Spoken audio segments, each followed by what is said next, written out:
Hello and welcome. Today, I'm joined by John Henderson, partner at Henderson and Henderson, a powerhouse firm in Charleston, South Carolina, specializing in civil litigation, business, and family law. John and his partner Wesley have built a firm that balances deep commitment to family values with the muscle to take on and win massive multi-million dollar cases. John, welcome to the Growth Switch. Yeah, thank you very much, Alex, for having me. Our pleasure. Now, John, take us to the very beginning. What prompted you to start your own firm together with Wesley? Yeah, well, we're brothers. Wesley's my younger brother, but we were both practicing at different larger law firms, and we just didn't feel fulfilled in those positions. Didn't think that we were doing anything really to contribute and help other people. And so we thought, hey, why don't we go give it a whirl and see if we can do something a little bit better than where we were, something that we thought would be more meaningful than, than the kind of work that we started off doing.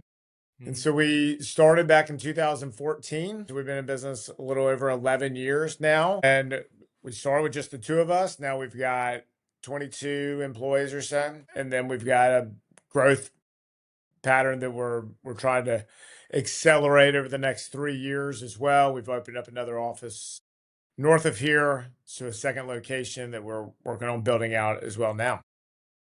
Amazing. What were some of the things that initially you mentioned there was some red tape, there are things that you couldn't do in a meaningful way. What were maybe the first wins of the firm when you first started that reassured you that you are doing what you can now and what you wanted to? Yeah, so we were basically in a position where I would get text messages from friends of mine who would say, "Hey, you're a lawyer. Can you help with this?" Or somebody I knew would get in touch with me. And Wesley was doing, I was doing a lot of personal injury work at that Mhm. time, and he was doing a lot of insurance defense work. And so it's like that's all you can do. Mm. You didn't have you weren't able to draft a will for somebody, you weren't able to help them through this custody matter, you weren't able to set up an LLC for anybody or help businesses try to figure out how to navigate through buying another business or selling off their business or dividing partnership interest or any of those things that we thought that lawyers did to help try to move and propel communities and societies forward. So we felt a little bit trapped, I think, in those positions. So when we were first starting out, as soon as we started, we were able to help small businesses, startups a lot at that Mhm. juncture, help set up their LLCs and corporations, some of these different things, get some of their foundational documents, do some estate plans for people, do Mhm. wills, those sorts of things. If there was somebody in a contract dispute with somebody else, we were able to step in and help participate in that. And so we had a great success early on helping small businesses really solve some of the problems that ordinary people have and that small businesses have. Somebody might be getting charged on some contract and we're able to write a letter and help them. And we were still Mhm. able to lean into some of the things that we had done before. So we still did some injury work, just kind of a wide variety of things. But as we've moved over the years, we've tried to get more niched in Mhm. to different practice areas, things that we do and we know how to do well, and things we don't do well. So we try to remain disciplined as we move forward to the things that we do, we want to do at a very high degree and a high level. And Mhm. so that's kind of that's been the play ever since then. It's gradually moving from hey, we can try to help people do small things to now gradually moving in a direction where we can do big cases, help with big problems, but more Mhm. selective about the type of work that we do. Being more selective makes sense. I think the discipline is super important because when you go from the system which is too rigid, where you're only allowed to do one type of law, then finding the freedom that you can help smaller businesses, you can help startups. How did you early on? How did you assess which opportunities and what type of clients to pursue, and what maybe were some of the opportunities that you said no to earlier just to protect your time and focus? Yeah, we realized that there was a limitation to what we could do. We didn't know much about business law then, for example. Hmm. We had a passion for that and we wanted to help business owners And we knew our capacity. So if there's a small breach of contract, we could step Hmm. in. If it was setting up an LLC, we can step in. If it was advising somebody, Wesley had worked for somebody else. We had some experience in employment law Hmm. as well. And so we were able to step in and help in some of those things. But then there were a number of cases as well that we felt not equipped to handle. So we'd take that case and go hand it to somebody who was bigger, more experienced, and say, hey, why don't you go see them? And then they would send us some work back. And we really started working on relationships. And, Hmm. it's kind of, where we'll go, I think, with this conversation in a few minutes, but really get into like what makes the law firm click. And the thing Hmm. that makes it click the most is those relationships. At the end of the day, a law firm is a people game. It is getting people to trust you with their most intimate business affairs and getting employees to trust you with their livelihood. And if we can do that, we can get good employees in and good clients in, then it's a win-win all the way around for everybody. When you made that transfer and you started building your firm around that, of course, there is a practice of law, and you mentioned exploring the new areas that you wanted to, but then there is business of law. So, what was the learning curve like when you suddenly had to start a new practice and you had to manage all aspects of the business by yourself together with your brother? Yeah, that was we were fortunate really to have both of us. So we both did a lot of different things. Since then, we have determined very easily what's in my camp, what's in his camp, and then we have another member of the leadership team who handles and she handles just different areas. And so we've divided those tasks up essentially. Hmm. But early on, it was, how it is with any business owner. It's like working 70 hours a week. Half of that is like the practice of law. The other half is like trying to figure out how Google ads work before we could afford really to hire anybody to help us with Hmm. any of that stuff. We were just fortunate to have two of us. I don't know how a single solo practitioner would really figure all of these things out to try to keep clients coming in, keep clients happy, do a good Hmm. job. Ultimately, as we'll talk about in a few minutes, like doing a good job is the thing that brings people back to you and gets referrals and all of these different things, Google reviews or whatever the different things are Hmm. that help other people find out about us. 100%. I think it's incredibly tough for sole practitioner to try to do everything because everybody has 24 hours in a day, and for a young firm, there are a lot of things that needs to happen to build that reputation and still do the work. Yeah, and I'll say this too: is I don't know if we could have done it now, just because the marketing apparatus, the marketing end of it, is so Hmm. complex, and it wasn't so complex. Felt a Hmm. lot less complex than it was. We had success by just posting, good, well-written blogs on our blog for the first few years. I mean, we still do that now, but that's just one of many things that we do. We went to networking groups. We did a lot of some basic core things that were very effective for us that I don't know if they would be as effective today Hmm. if you were doing them. Of course, now we have one guy that we have who just does our Google ads and LSA accounts, but we'll talk about all of those things Hmm. in a bit. But we have specialized people, is my point, is that our Certainly. marketing team is like seven different people now. Hmm. And at the time, we were able to do it because there weren't LSAs and there weren't these different things that existed. It was like do blogs. YouTube, I don't even think was around. You know what I mean? So we had there were all the podcasts weren't a thing. So Hmm. now it seems that there's so many different areas to pay attention to. And at the time then it was much simpler. So Hmm. again, I don't know if we could pull it off today the way that we did.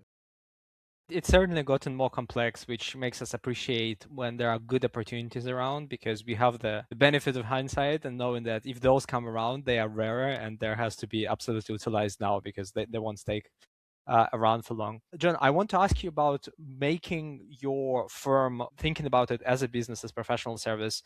Before our conversation, you mentioned EOS and the impact it had on your firm. Do you want to maybe just elaborate for the audience that are focusing on the practice of law and not the business of law? What is EOS? What impact it had on your practice?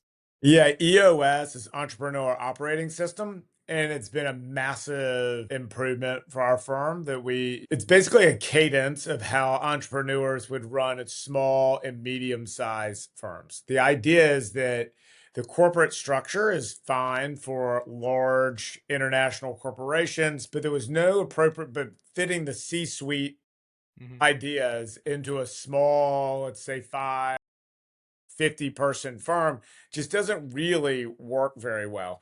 And so EOS is just a whole process of analyzing the processes and making them work for your particular business, analyzing your tech suite, making sure that that is very cost effective, making sure that you have a cadence of weekly meetings. So we have our L10 meetings and those L10 meetings, basically you're trying to get on a 1 to 10 scale, you're trying to get to a 10 so the meetings aren't a waste of time. Meetings in a lot of companies are just, roll your eyes and we're not getting anything done here. But the point in the L10 setup and structure is try to make sure that when you're on it, whether it's a 45-minute meeting or an hour and a half, that you are ticking things off, making decisions, assigning people tasks, that they're coming back the next week with, I did it or I didn't do it. And you're actually solving problems and making decisions.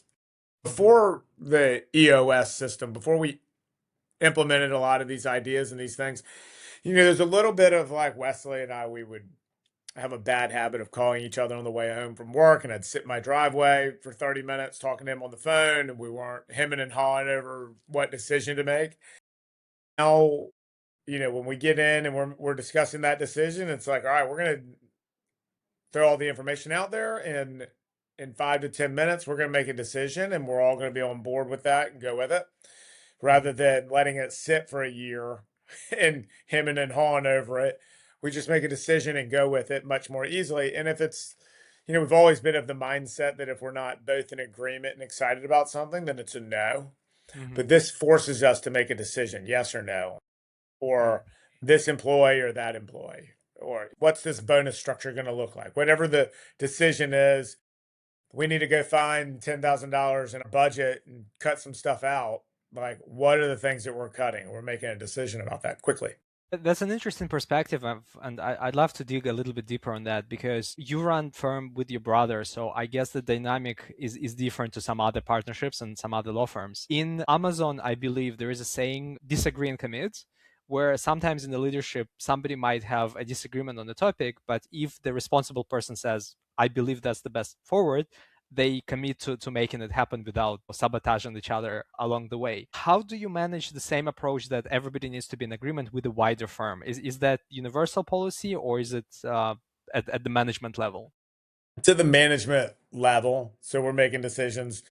Currently, we don't have any other partners.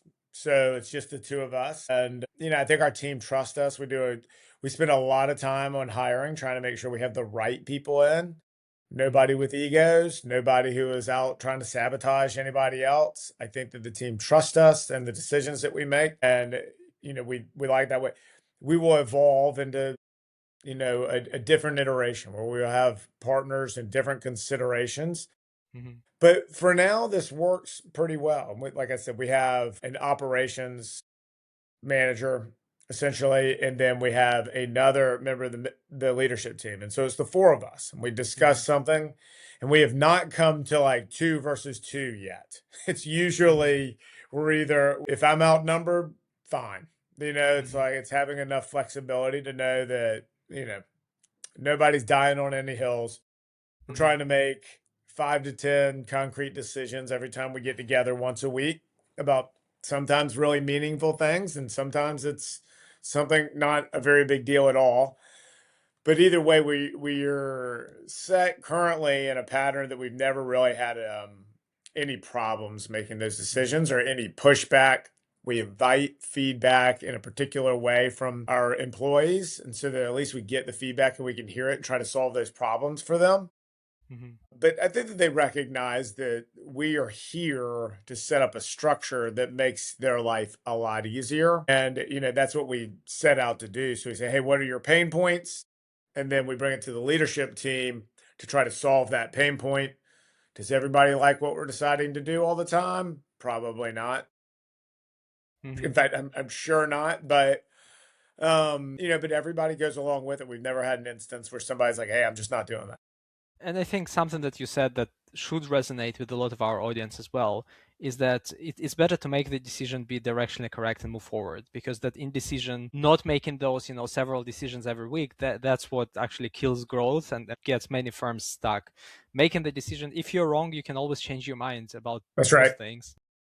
That's exactly right. And I think that we suffered a lot from that for the first, I'd say first year to about year 9 or so, just, you know, and I don't know that it slowed our growth. I just think it takes a long time before you can hit the accelerator. You got Hmm. to like lay the groundwork and then start moving in the right direction. Mm. So I don't know that, maybe if we started doing EOS earlier, sooner, Hmm. that we may be a little bit further along in our growth, but probably not by much. We probably needed, a good 7, 8, 9 years of developing the skill set. So now Wesley Hmm. and I know how to do everything.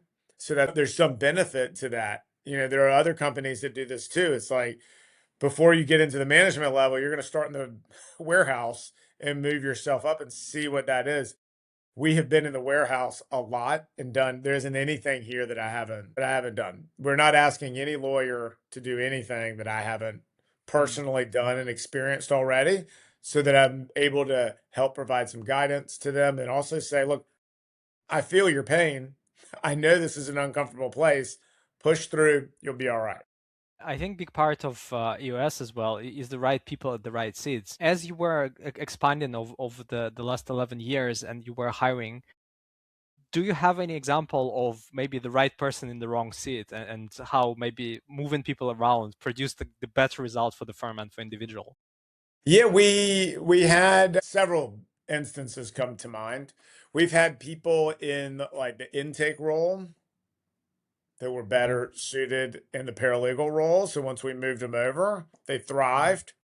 We've had people in the paralegal role that just don't get it. Hmm.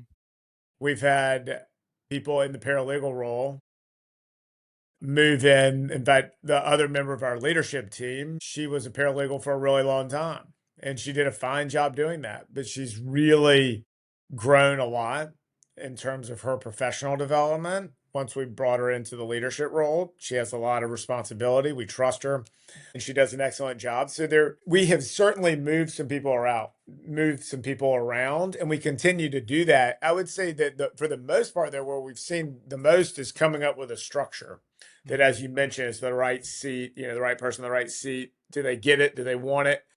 Do they have the capacity to do it? These conversations guide our hiring decisions now. So as we're moving forward, we're implementing a lot of these ideas. We're thinking, all right, is this the right person in this seat? We have not yet, it's come up in our conversations, but we have not made a decision to do like personality assessments necessarily. So we're doing very amateurish personality assessments, but we're, the 30,000-foot view of like, who's this person? In fact, we're onboarding a paralegal right now, and we're having conversations about which lawyers should she be working with, and Hmm. that's based on the personality fit. Just trying to get the right people, the right team together.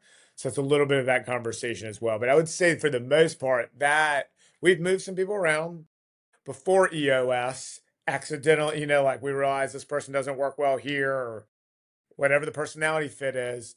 But since EOS, we've been very intentional about getting the right people in the right spots. Hmm. And another thing about the EOS system that we love is that everybody has one, two, or three numbers that they're responsible for. It's like just dial in on this. And so we're grading people every single week.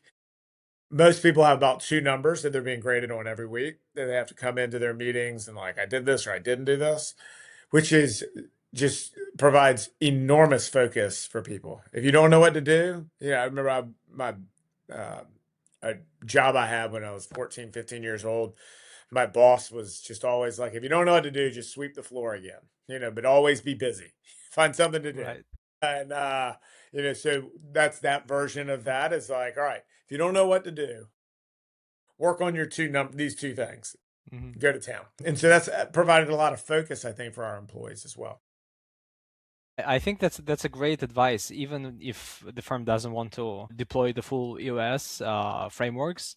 I think just giving people a very clear path to succeed will never be wrong, because if they know what to focus on, then they know what the default setting is. John, you also shared some of the lessons that you like to teach to younger lawyers. I'd love to go through those with you. Do you want to mention them, and then we Yeah, can I'll do a do deep that. dive? So basically, the context of that we've developed and thought about over the years is the firm is only as good as our employees. And so, how do we expedite the learning curve for our younger lawyers and our younger people? And I think that is just by focusing on three things. And the first one is just embrace the work. It's going to be hard, but it's good. Humans are designed to work. And once you embrace that, you stop thinking about your friends out there on a boat that are not working. Like, that's not your life. Hmm. Work is good, and the human beings you know who do a good, honest living are pretty happy for the most part. And people who are not doing that are pretty tough to be around. And we know that as clients. We also know that as like friends out there in the world, right? So we're designed to work. God designed us to work. When you work, you're in a good spot. Just embrace that. And it's not always fun, but it's rewarding in a lot of ways and keeps us disciplined. The second thing is, in law, we're not supposed to call ourselves experts, but I don't care. Try Hmm. to become an expert at something. Be very, very good at something. Being a multitasker is probably about the most useless thing in the universe. Like, who cares about a multitasker? That means that they're just not very good at anything. If you're trying to do 5 different things at once, you're going to be doing a 20% job on each of those things, which is an Hmm. F, all the way around. So find like a couple things that you're really good at and passionate about and develop the skill set and get really good at those things and just drive towards that and improve your skill set. Sharpen the saw all the time. And then the third thing is, don't take this too seriously, because a lot of young lawyers they got to get in a fight about every little point or try to overcome their youth by looking tougher or more serious or something. But it's okay. If you look young, just that's perfectly fine. You can win the argument without being mean, without taking it too seriously. Like the end of the world is coming because you do this or that or based on an email. And so it's, really, I think that if you have a little bit of humility and know that we're all going to make mistakes, we're here to make sure that those mistakes aren't catastrophic, that we're not going to get, bar complaints or sued over some malpractice issues. So we're here to make sure that they aren't big misses and they're not big mistakes. So we're here to answer those questions.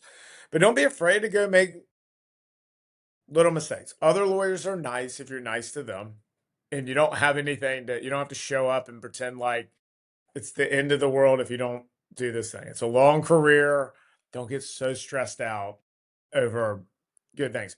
Now it's a serious job, so do serious work, but don't take it too seriously. Be able to laugh and, admit that you've made some mistakes and say I'm sorry and correct those mistakes and move on to the next thing. I love that list. Is it something that you've sort of developed early on, or is it something that occasionally you add to as you experience working with the younger team members and certain things come to Well, you? it's And just the things I wish I had focused on back when we were first younger lawyers. I think that would have expedited our journey a little bit faster. So it's one of those things. Those are things that I think were probably mistakes that we made that we can prevent other people from making by laughing at ourselves a little bit and being like, I took this a little bit too seriously. Or maybe we should have specialized. We should have thought more intentionally about, like, all right, what do I actually want to be doing on a day-to-day basis, and what do I want to be really good at, and going and getting the skills to do that. And then the big thing I think is that it's very easy. You'll see statistics, and lawyers have a lot of mental health issues. There's a lot of drinking, there's a high suicide rate, there's a lot of substance abuse. You talk to a lot of lawyers and they're not happy, they're not smiling, they're not having a good time with it. And and from that, we've never had a significant problem, I don't think, with this element of it. But basically, it's once you get in your mind that work is good, you're supposed to be working and it's not always going to be fun. You're like, well, everybody else feels the same way. That's okay. We can all do this.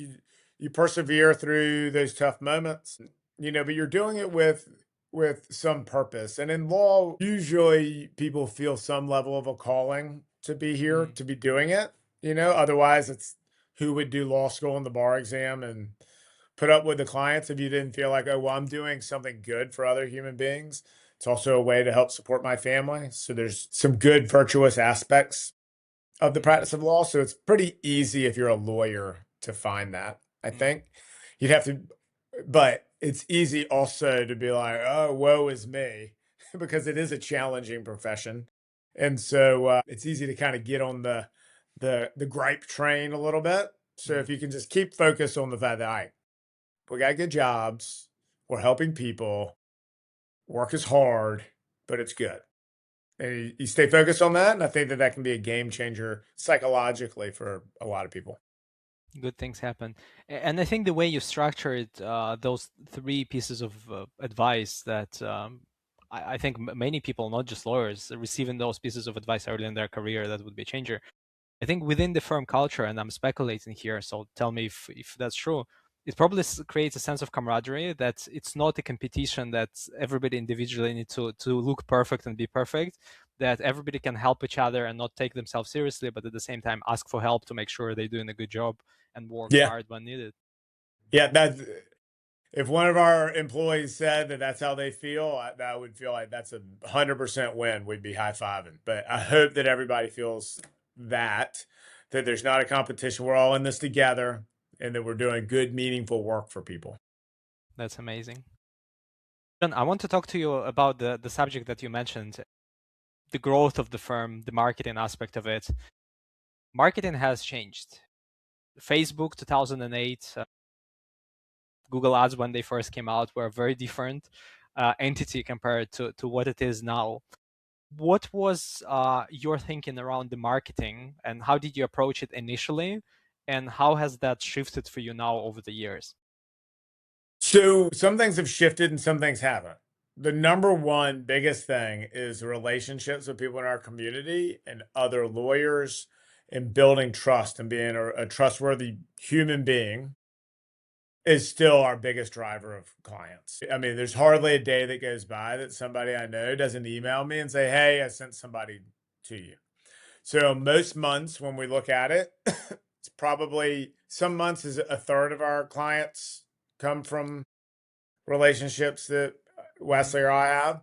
In some months, it's half, which is a significant number considering the fact that we don't actually most of those clients are have already been vetted and they're pretty good. Like my neighbor is not sending a lunatic to us who's like, my uncle was supposed to leave me $50 million. I got, and a spaceship came and took it or whatever. So we don't have to sift through the call. So it's true that in most months that are those relationships just between Wesley and I don't generate the vast majority of clients, but it does a lot of the really good ones. And so the high quality cases, and also we don't have much screening to do with these. Mm-hmm. It's not like, in the Google ads world where you got to answer 100 phone calls and get the 6 out of there that are good clients that you want, so there's no massive screening. The numbers on it are really high. They move a little bit, so I don't have an exact number, but closer to 80% would Mm-hmm. be our conversion rate on those that we vet that way. So Mm-hmm. so it doesn't require a lot of staff or personnel to sift through. So that's the number one. That hasn't changed. Mm-hmm. If anything has changed about that, it is that people are not as good at being friendly to their neighbors and being, being those interpersonal relationships. And so it probably gives us a bit of an advantage if we're out there intentionally doing that and Mm-hmm. trying to be meaningful parts of this community. So we still see that as the number one most valuable thing that we do is just being a good neighbor, a Mm-hmm. good friend, participating in our churches and participating in local youth teams and all the different things that we do, but just showing up and helping other people. really pays dividends, and that's Mhm. authentic. There's not that's not fake. That's not trying to get business. I don't ever even think about it, and then it just comes back to us. But that's certainly part of it. Now, the other side of it, as you mentioned, Google has Google Ads, and now there's LSAs, and then we have Facebook and all the other social media elements, and there's YouTube. These things have changed, and so we have changed teams a lot through the years to try to manage that and try different things. We've wasted a lot of money. So we're very selective about the people that we work with now. We've given people money. I think it's interesting how something new could be just a well forgotten old that worked before. Definitely, when it comes to marketing, especially over the course of last year, things have been rapidly changing. The best practices on the surface, but if you actually look under, the essence still remains the same. Can you establish trust? Can you authentically help people? If you do that, clients will find you, and it doesn't matter if you show what you can do for them on YouTube or on Meta, or if you give them a postcard. Effectively, if they can see that you're authentically trying to help, they will trust that, and then they will reach out and build relationship. But you have an interesting combination of haven't tried many marketing channels, and again, you have EOS that keeps good dashboard and good score. What have been your top maybe 2 to 3 metrics when it comes to marketing that you look at to see if you are directionally correct with different activities and initiatives?